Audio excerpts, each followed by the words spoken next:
First, the Sensex, the Nifty, just bear with me. Our graphics are slightly lazy today. Bit of a reboot, happens every time, doesn't matter. The breadth is phenomenal. The breadth, I think, is phenomenal. 1369, 1526.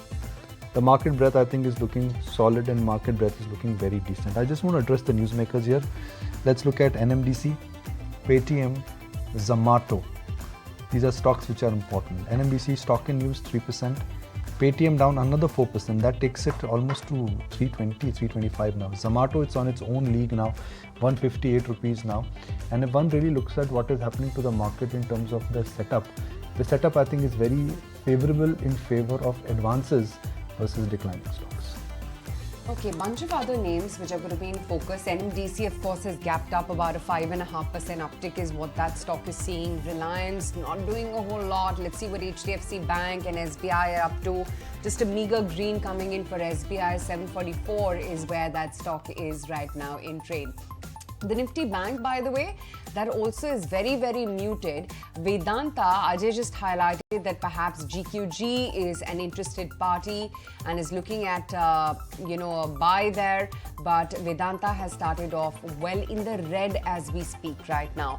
Lot of earnings reactions. So Muthoot Finance has started off well in the positive, 4.25% of an uptick coming in there. The gold AUMs have come in higher by about almost 29%. There's capacity infra, Sun TV, Confidence Petro, Gateway District Parks, all a list of positive numbers as we speak right now.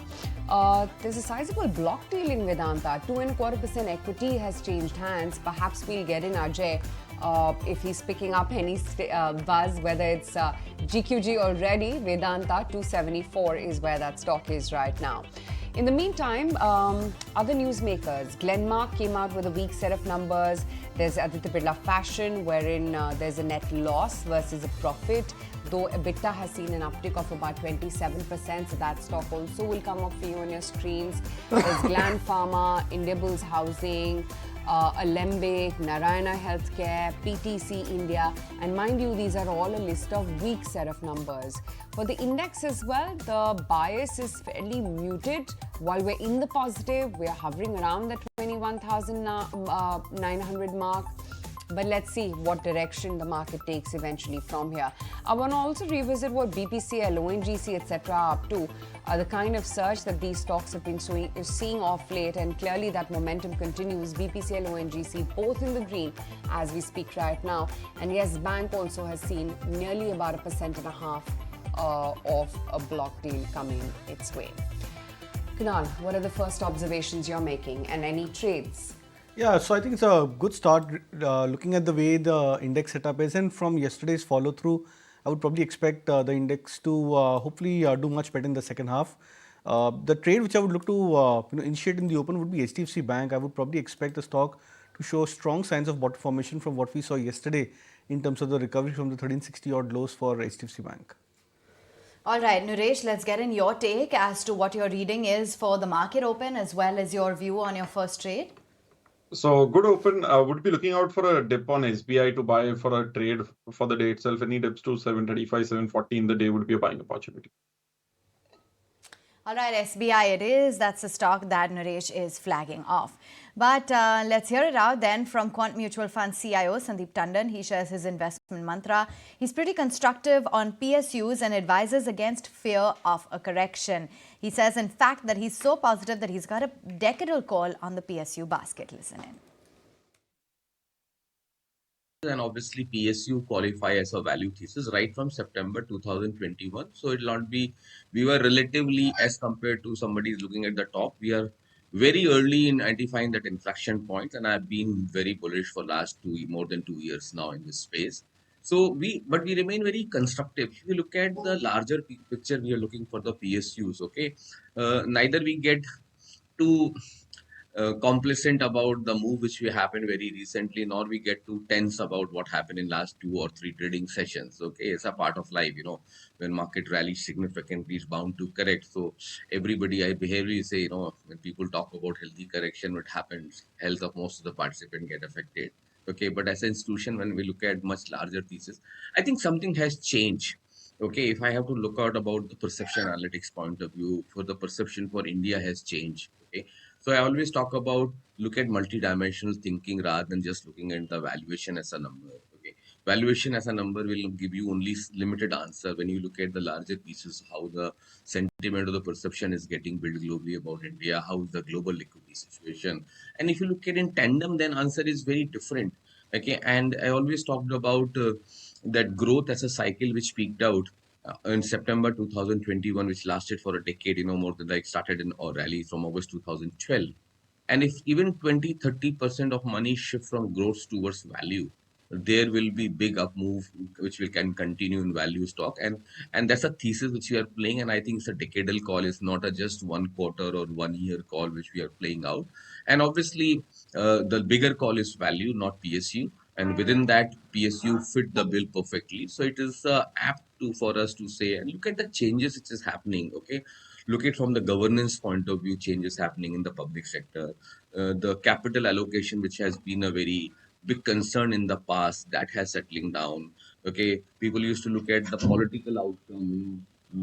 These are the company which was vulnerable on that thing that has strengthened a lot. Okay, so if you look at multiple data points, okay, it is all supporting a largely a very constructive thesis. Okay, and still grossly underwrote. Okay, now if you really look at, if I have to address this point of a very recent correction, I think one of the channel I talked about, when your conviction is not there, okay, like majority of the portfolio managers or the AIF or PM managers don't want to even talk about PSU. Okay, this is the lowest thing on their priority list. People rather say it is it is in the negative list. We don't buy PSUs.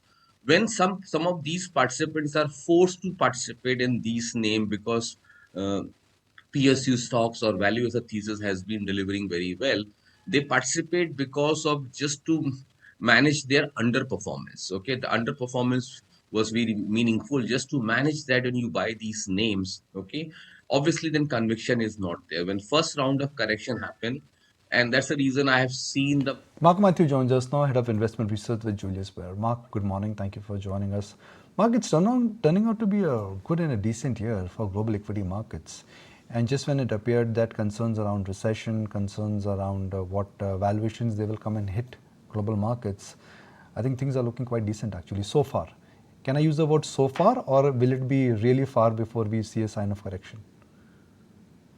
Well, we were anticipating a correction around now, and we thought the CPI reading for January could be a catalyst, but of course the market was up last night. So maybe when NVIDIA reports on Wednesday, if for any reason their actual results or guidance are not quite as good as what people think, we could have a correction, but I must say that at least for now, the market seems very strong.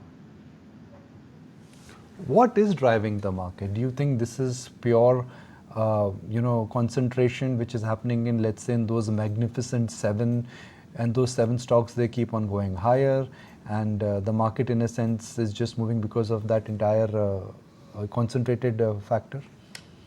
I believe that the main reason is the Mag 7, as you say, their earnings growth year on year. We're missing one, as I said, NVIDIA doesn't report until next week, but if we use the consensus estimates for NVIDIA, the aggregate year-on-year profit growth of those 7 stocks will be 49%, which is, of course, an incredibly strong number. And that is, you're right, what's driving the market. Right. So, Mark, just wanted to understand, what really is the construct right now? And I'm going to keep the US equities outside of the ambit, but the call on China, for instance, wherein a meaningful recovery seems still far away. Japan, as we speak, has already slipped into recession, losing its third biggest economy title already. How do you think the Far East is panning out?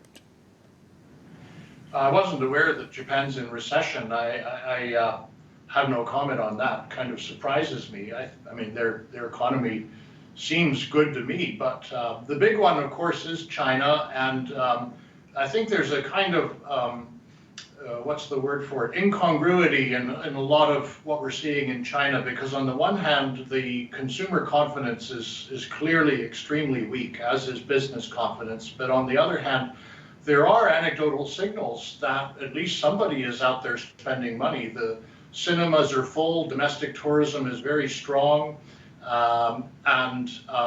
There's several other things like that.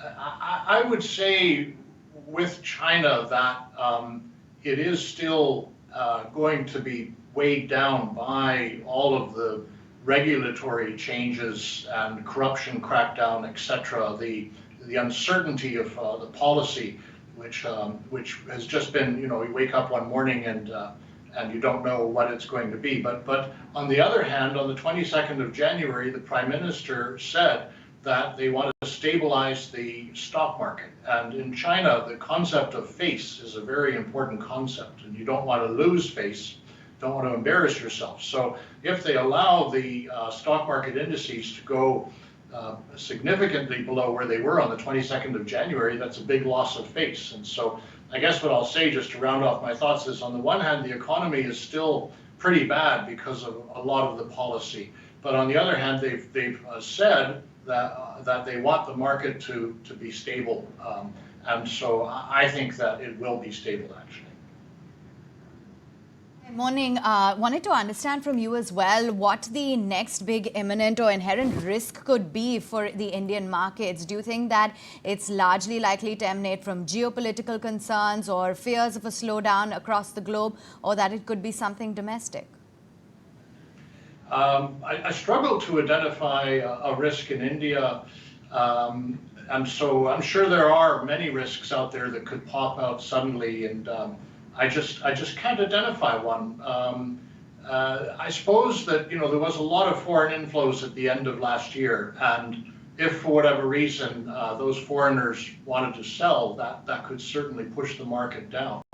I don't really see the reason why they would want to sell. Of course, if you have a big global sell-off, history shows us that global investors tend to de-risk in emerging markets. And so if there's a big global sell-off, I do believe India would be part of that now, simply because quite a lot of money went in the last few months of last year, and it is, let's face it, fairly fair weather friend type money. I mean, it will leave if it worries about risk. Right. Mark, also wanted to get a sense, when it comes to India, you think the big trend would be to stay within financials? And I ask because, financials have taken a bit of a backseat, so to speak. It's actually the capex-driven themes, government-owned companies, which actually have been performing rather well, as opposed to what banks in particular, for instance, have been doing. Yes, you're right. And so precisely because of that underperformance, we like them. They're inexpensive, and they are indirectly a proxy on the capex story, in the sense that if companies invest more in factories, for example, or if there's more infrastructure built, ultimately some of that will have to be financed by loans from banks. So I think they're still an integral part of the Indian growth story. And yeah, we still like them. They're our first port of call in the market. What's the outlook then when it comes to the entire IT basket, owing to the kind of quarterly performance that they have delivered? Do you believe that this is a space best avoided?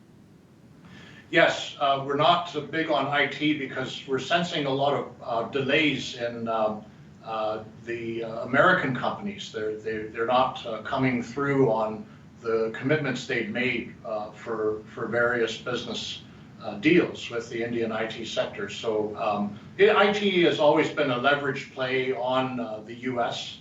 And I suppose I'm contradicting myself a little because we do like the US market. But I would rather, if I'm invested in India, just be invested in the Indian domestic story. I can get my US exposure in the United States itself. Indeed. Okay, Mark, great to have you in on the show today, and I can see it's quite a rainy Singapore behind you. Yeah, it is just rainy the last hour. Right. Okay, great. Great speaking with you on the show as always. Let me just revisit what the rates have settled in at, because it seemed like it's going to be one of those very quiet starts. Glenmark has now shot up 6.25%, even though the numbers optically looked weak. NMDC is your big dhamaka earning today. It's a 6% dash on that stock. M&M has got a thumbs up, even though there's been a slowdown in the tractor business. 4% higher for M&M as we speak right now. BHEL, PI Industries, it's an interesting list of movers out there. There's ABB, Axis Bank, Kotak Bank, ICICI Bank, Vedanta. They are the ones which are under pressure. All of the private banking names are not really doing anything. ITC, L&T as well, along with Reliance Industries, fairly lackluster as we speak right now. But let me now welcome on board our next speaker, Pradeep Kumar Das, CMD at IREDA, joins in on the show right now. Mr. Das, great to have you today on ET Now. Welcome once again. You know, I want to start off by discussing the Prime Minister's announcement recently of an outlay of 75,000 crore rupees for the PM Solar Rooftop program. Tell me, what role would you play in this kind of a program, and how much of a business do you actually see coming in for you from this? Good morning, guys, and good morning to your co-journalist. And very good morning to all the viewers also. First of all, let us understand this Honorable Prime Minister's announcement of solarization of 1 crore household. If you look at the gigawatt addition with respect to installed capacity of 500 gigawatt, rooftop solar is considered 40 gigawatt only, out of which already 10 gigawatt has already been achieved. So 30 gigawatt additional business. Whereas we have around 320 gigawatt of additional business to reach that 500 gigawatt. So this rooftop solarization is having much more significance with respect to the awareness building pan-India, not only the electricity consumers, but also the entire value chain in the space. So already 75,000, that is perhaps going to be the subsidy part, what Government of India is going to part with. And if you see the total business kind of thing, total investment kind of thing, it will be around 1.2, 1.25 lakh crore, which REC has already been announced that, being the nodal agency for that. So debt component will be around some 40 to 50,000 crore. So that is not a big amount as far as business is concerned. But that will be a tool for enabling the environment which can be created better business for others. See, to be very frank, prior to our IPO, IREDA, despite working in this field and despite being a pure green finance in the country, we are not known that much, except our borrowers, except our lenders, by and large. Others are not knowing. And this we had experienced during our roadshow. And that was, in a sense, kind of negative as well as positive for us. When we talked about our success story of financing around 1.15 lakh crores in last 36.5 years till September 2023, as well as till December 2023, our cumulative write-off is only 202 crores. So being the largest green finance company and having been financing since the challenging and emerging era since 3.5 decades, despite our cumulative write-off is 202 crore. And you can look into any project finance company in India or globally also, you'll not find that kind of thing. So this has established the kind of confidence for the RE players and RE consumers, RE value chain, and in the country as a whole. And already Government of India have been giving series of incentives, inputs, policy measures for developing this sector. Solar has grown almost 24, 25 times in last 10 years, 9.5 years. But other renewables are also need to gear up that way. Particularly, we are an agro-based economy. Another segment of solarization, that is PM Kusum scheme, that has also gained momentum. And I'm sure through this rooftop solar mechanism, the kind of awareness will be built up. I am confident that Kusum scheme also going to take up. And once the residential rooftops 1 crore gets solarized and the agriculture space gets solarized, huge amount of impact will be there in the country with respect to sensitizing and educating the consumers at large that when you are consuming 1 unit of thermal, directly or indirectly, you have contributed to 750 grams of CO2. So when you are consuming renewable energy, 1 unit, definitely you are not doing that. So that is most important. So, Mr. Das, morning. Just wanted to understand then for the overall retail business as well, given that you've recently forayed into it, what kind of contribution A are you expecting and how do you plan to scale it up? A quick word. See, today our large book is purely project finance, and a very meager percentage is then in retail space. We started this activity almost 1 to 1.5 years back. We have done indirectly retail financing through small NBFCs in the country. Since this space is not gaining momentum, and we are the pioneer in this financing and who understand the nuances fastest in the country. So we decided to, and there is a lot of demand, including our ministry, that we should see that the sector gets bankable and gets matured. So we created a vertical. And in the NBFC space, if you see, our financing is around 31% of the market share in NBFC space. So when we go into retail, because retail is completely a different ballgame, but we have fully geared up now. We are getting into a separate vertical as well as separate subsidiary company. We have already written to our ministry to permit us to have a separate subsidiary company because we do not want to mix up these things. Since we are being today a listed company, our quality of accounts so far what we have maintained and quality of governance what we have exhibited, that we need to sustain. Because we are confident as long as we keep on delivering the speedy appraisal process and accurate maximum level of accuracy in our appraisal process and continuous reduction in our NPA. If you look at our net NPA has been drastically reducing since last 3 to 3.5 years. So having business is not important thing. Having very sensible business and qualitative business, that is what important. And we have established that. And I am confident we are going to have quite a good fair amount of share in that retail space because the borrowers as well as the stakeholders, they have very good trust and confidence on us, our appraisal mechanism, as well as our ease of doing business. Wanted to pick up on the NPA point that you were just making. Clearly seems you're quite confident of maintaining this trend, which is easing off on your NPAs. See, during IPO roadshow, our NPA was around more than 2% net NPA, and it was very the prospective investor was very categorical. The way you are drastically reducing, what is the level of sustainability? We said we are confident, and everybody wants what is the figure.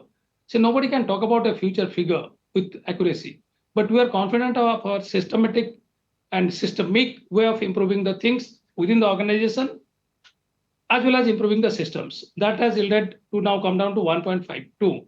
And mind it, unlike other NBFCs who have their portfolio largely on government loan and very meager amount, maybe 8 to 10% or 20% private sector loans, and out of that hardly 7 to 12% or 18% renewable loans. Ours is pure renewable, and almost around 75 to 80% of our loan book is private sector.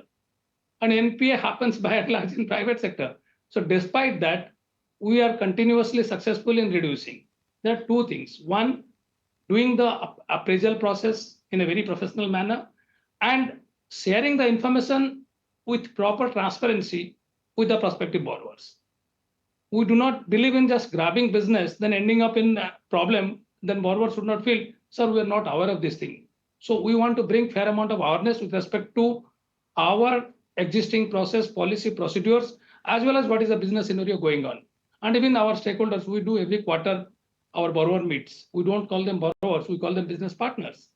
The moment we consider them business partners, we have to be more concerned for them. And also at the same time, they have to exhibit their concern for us. Through this two-way exchange of information, we have been quite successful. I think if you look at in March 20, we had 92 and odd NPA accounts. The number sounds pretty big. When I said cumulative write-up is 202 crore, and when at the same time I'm talking 92 NPA accounts, appears to be contradictory, but it is not. The accounts are very small accounts. And decision was to be taken. And we have almost sorted out more than 1/3 of that account. And 99% cases, we have recovered our principal as well as simple interest on that. That doesn't happen. You look at any other project finance banking industry, when you go for settlement, you have to go for a haircut. Sure. We did not have that much. Sure. Haircut or write-off is exception to us. Absolutely. No, we just wanted to get a sense on the trend. So clearly it's on the decline.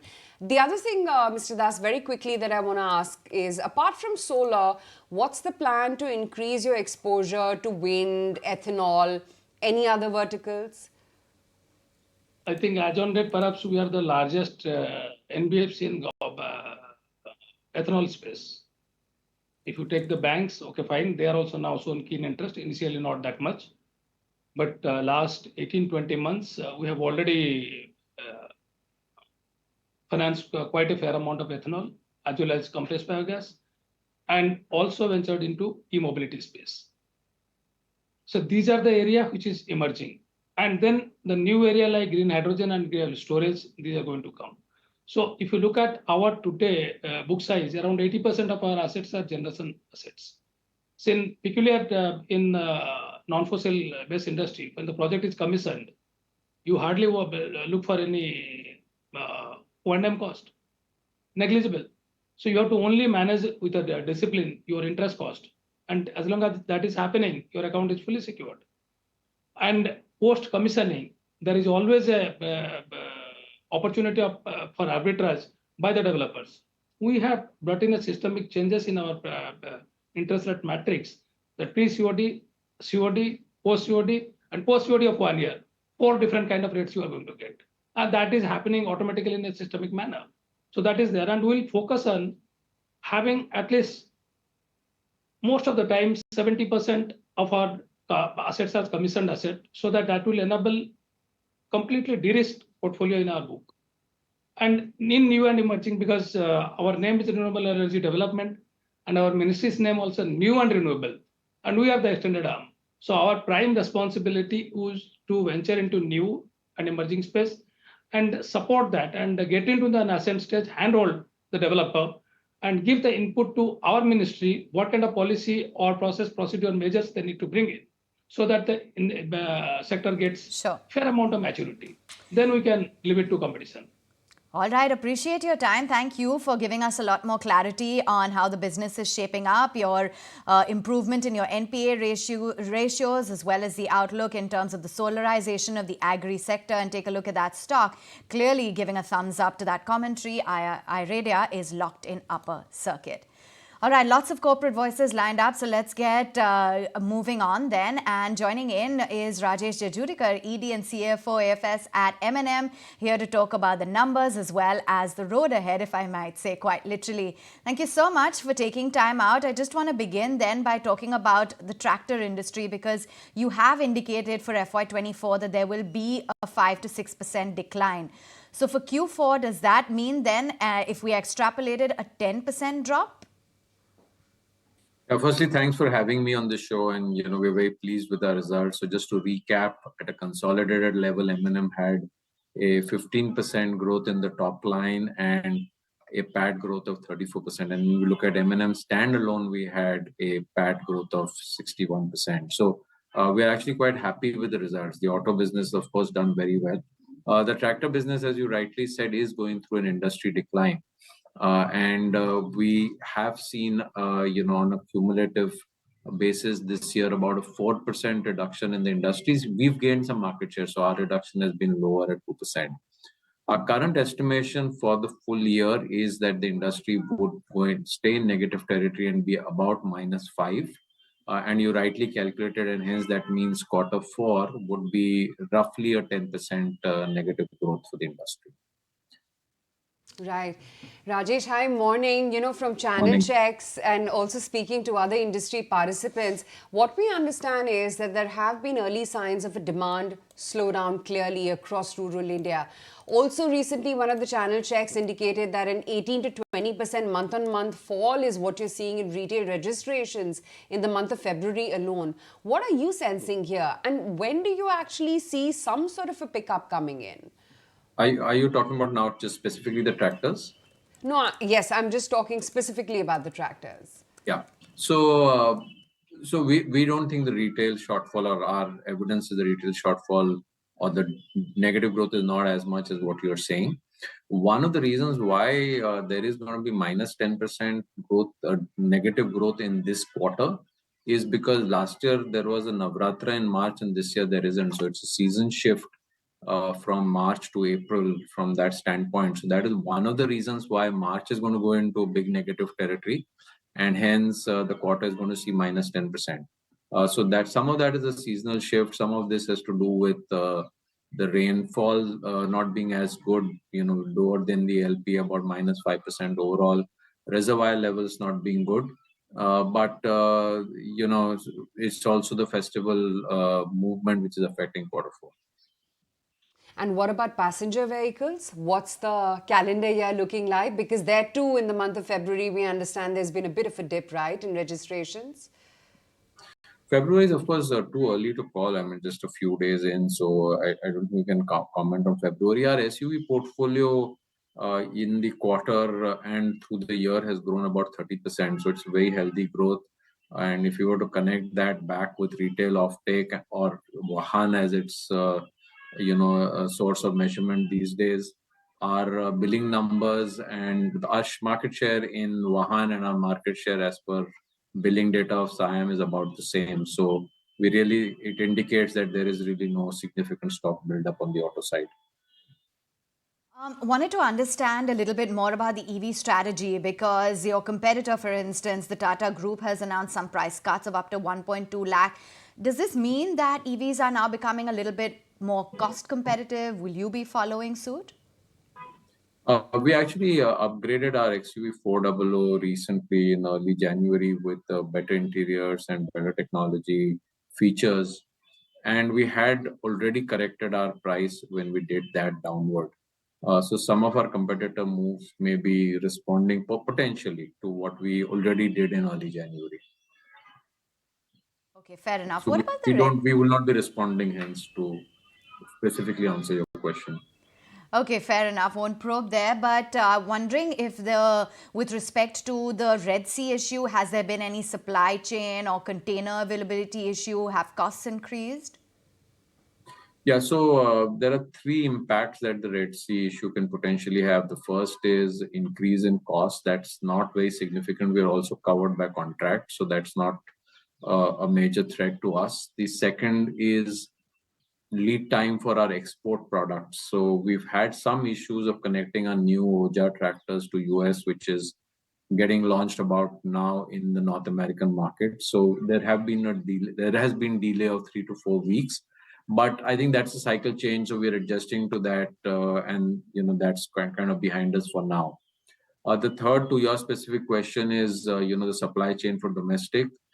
We have adequately built inventory right now, so we are covered. There's no disruption supply chain because of Red Sea at the moment.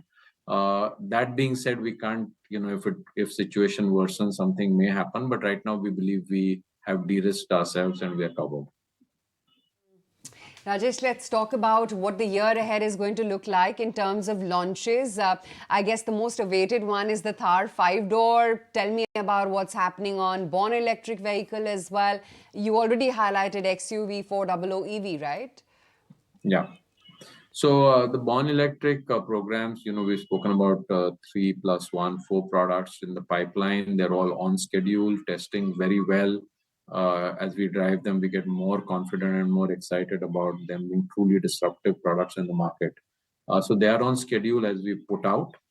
There's no kind of change to that as things stand at the moment, and we're very excited about the readiness of that. We hope to see them in market by early 2025.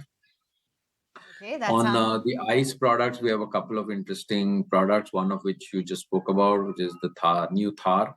And we believe that really is going to be very, very exciting, and we'll get a very good feedback. All right, that sure sounds exciting. But I just wanted to also understand a little bit more, given that the company has something like 15,000 crores of net cash that's likely to grow. What are the plans for this? How do you see FY25 really panning out? Yeah, so we would share some more detail in the May call or the May post-board meeting, analyst media calls on how we are seeing the capex over the next 3 years. So that would be one of the things that we will talk about. That being said, we are looking at avenues by which we can enable our growth gems to grow, go through a quantum growth phase, and some of them may need some money. Any other kind of new investment, we would be very careful and mindful of doing. So broadly, the organization would, or the group would want to move into a phase of now saying, how do we drive growth very rapidly, but while maintaining capital allocation discipline. Right. You'll So- hear more of that over the next few months, I guess. Sure. So Rajesh, which M&M car are you driving nowadays? Have you moved from XUV 700 to Thar? No, I still am on XUV 700 and I'm very happy with that at the moment. So unfortunately, I can't afford too many cars, so I have one. I'm I sure you also can have a test XUV drive 300. one new I also one have a every XUV day. I also have a XUV 300, so I have two. Okay, great. Good speaking with you as always. Thanks for giving us, Thank you know, you. that Thanks. clarity Nice on being with you. when you Bye-bye. see actually, more importantly, the tractor sales actually pick up and what we can expect from the tractor division of M&M going forward, because that really has been the problem area. 4% higher nonetheless for M&M as we speak right now. For the rest of the market as well, it's going pretty okay.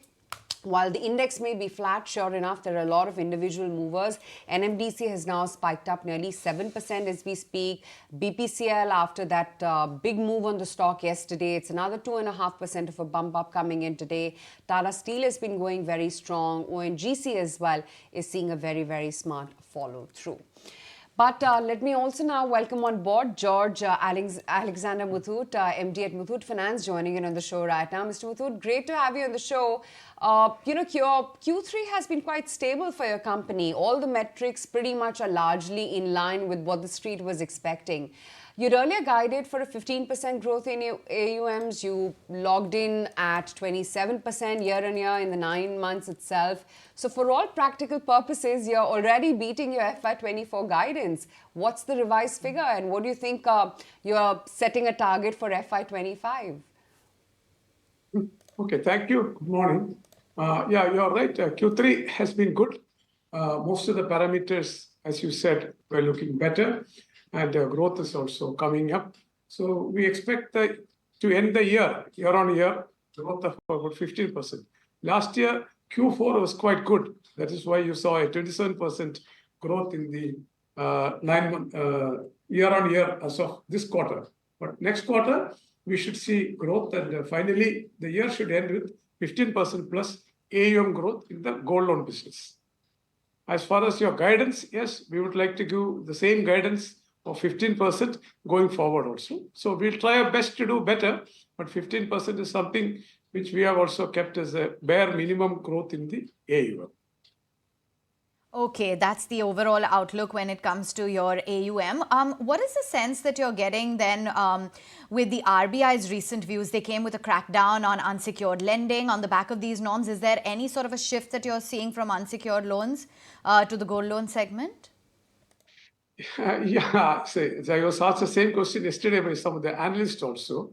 But this happened quite what should you say, quite more or very largely in the COVID period. During the COVID period, banks and all other institutions did not give unsecured loans, and there was a huge rush for gold loans. And actually, we benefited from that at that time. We have not seen that much of a rush this time. Probably we'll have to wait and see how it pans out. If the unsecured lending is really drying out, probably the gold loan sector may see a growth. But as of now, we don't see any big shift from, as you say, the shift from unsecured to the gold loan.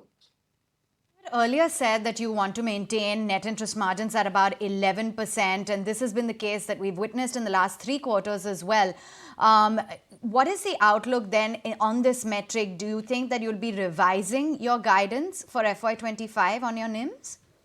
No, I think we would be able to maintain these NIMs. Probably 15%, 15 bips or 15-20 base points here and there will be there, but generally we'll be able to maintain these NIMs.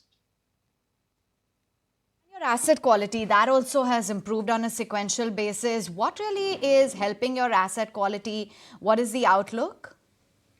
Of course, I always say for a gold loan company, the asset quality is always good because we have good quality gold with us. It is just that some customers were given more time. So probably this quarter, the number of customers who requested for extra time must be less. That is why the NPS, or we should say the technical NPS, are down. But otherwise, the quality is always good, and we have never had a loan loss from any of the NPS because the gold is always with us. Sure. Tell me what's really happening when it comes to infusion of capital as well in your subsidiary, that's Belstar Microfinance, of about 300 odd crore rupees. What percentage does Belstar contribute when it comes to your overall revenues? What kind of top line potential do you see from this one coming in? Yeah, I think the last year the Belstar did a good business. The profit increased to 235 crores, so they are doing well. We have a 59 or about 60% share in the company, and they are also thinking of going for an IPO in the next 12 months, probably because they need capital also, and that is the way it stands, and it is doing well for us also because the quality is good. The profits are also in line with their expectations. Okay, fair enough. And, is there any, I just wanted to get a take from you, any, one of the options you allow for loan repayment is Paytm, given, the story that has really unfolded over there. What kind of an impact are you seeing on the loan repayment front? I don't think we are using Paytms. We use so many of these Google Pay and all those things for payment, but I don't think we have any association with Paytm as such. I don't think we have anything with that. Thanks for that clarification. Good to have you on board.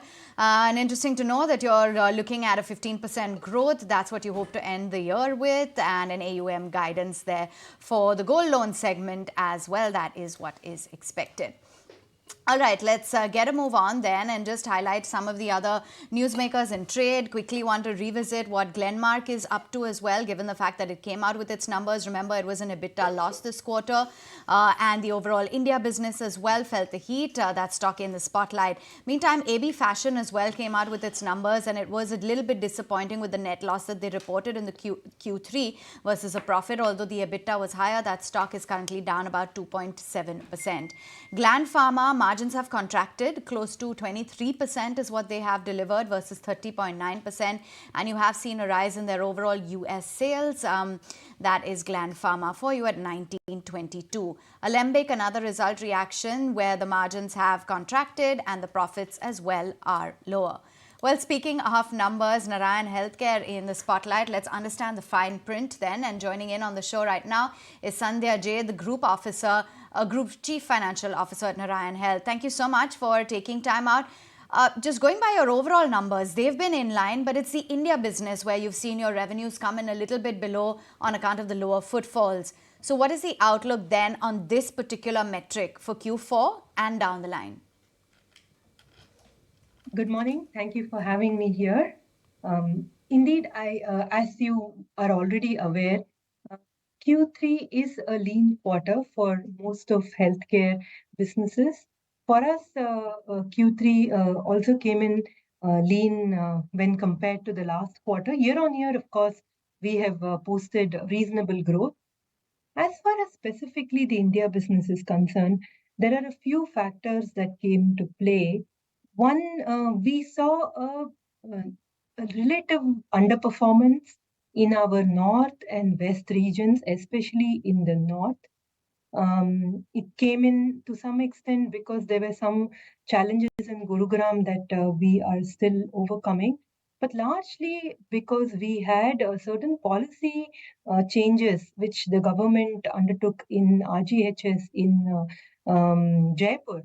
And that had an impact in our overall performance because there were certain segments of the business that we were catering to which became completely unviable. So that is one aspect. Having said that, the other far more conscious aspect which I want to highlight is that we've taken conscious measures in terms of moderating our payer mix. you could see that we have delivered almost a 2% improvement in the preferred payer mix in a way. It has helped us manage our margins better.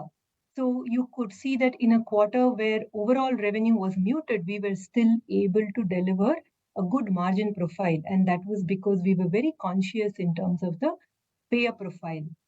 Finally, we also had some tail rationalization, which we did with our MS Ramaya Hospital and Bellary Hospital. That also had a little bit of impact. So in terms of the underlying trend for the business, we are seeing healthy footfall. We will see growth from where we are. So we don't see any much of a concern there. But we do want to call out that we will continue to keep working on payer mix. Sandhya, I could see that there's a very impressive improvement in gross margins, and that too in a lean quarter, by the way.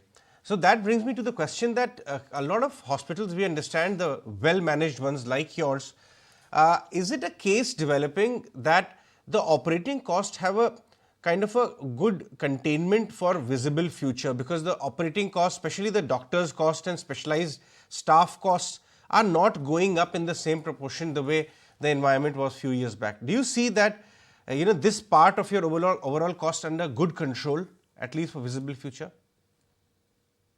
I wouldn't completely say yes, because there are a few factors at play. One is the impact of inflation.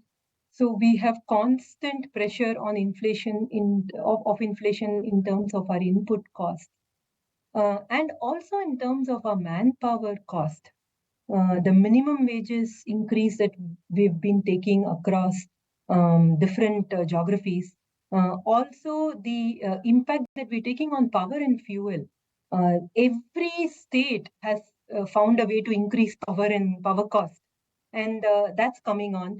A lot of the cost efficiency that you are seeing is not because costs are flat, but we are trying to be more efficient. So I don't think we've just to give a comparison. I don't think we've meaningfully added a single bed in the past several years.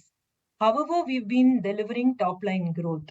Similarly, we've not added significant manpower at all in the past several years, despite the growing revenue. The reason we are able to do this is, one, because of the way we've looked at technology as an integral part of how we run our business, and therefore we are using technology to be more efficient in our processes. And of course, what we've spoken about earlier, our focus on throughput. So that's really helping us rationalize the cost. If I look at absolute inflation, it's crazy, I should say. Interesting. So speaking of that, give us an insight as to what the outlook will be on your gross margins. They have increased sequentially, and give us an outlook as well in terms of your debt reduction plans, because you have seen the finance costs impacting the bottom line. Yes. So from a gross margin point of view, while we don't guide numbers, I think we are on a good path to be able to build on to whatever we have done so far. And therefore, I'm seeing that to be a positive trajectory. But like we've always said, we do not have a very aggressive margin expansion plan. It's very organic, linear, and we do it without creating too much pressure on the price for the customer. So therefore, it will be slow but steady. As far as our debt is concerned, right now we have a negative net debt, which means our cash balances are more than our current debt.